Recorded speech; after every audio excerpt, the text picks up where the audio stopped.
शादी नहे महाकाल घर परिवार में भइल जनुआ से साथ हमर छूटा तावे जन्म जन्म के नाता टूटा तावे। हर साल ओइनी जलाओ चढ़ैनी कुछ तो करिया दिलवा टूटता काहे सोरहो सोमारी बाबा भूखलो के बाद हाथवा छूटता काहे सोरहो सोमारी जान के कोइलो के बाद। Music by Aman rock.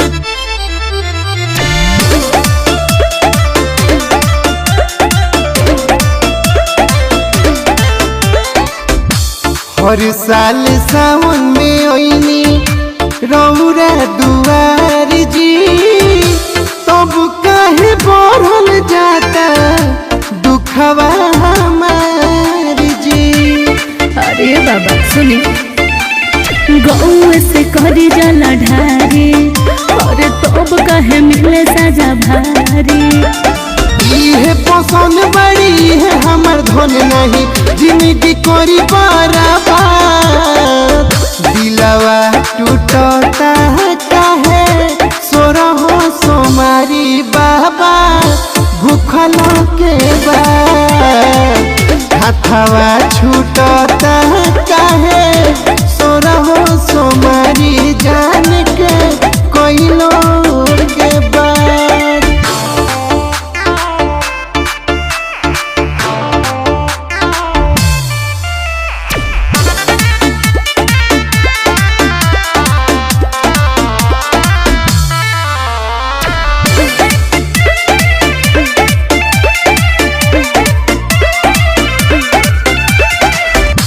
हे भोले दानी मानी कृपा बरसादी इनके से हमर अब की सदिया राजा दी।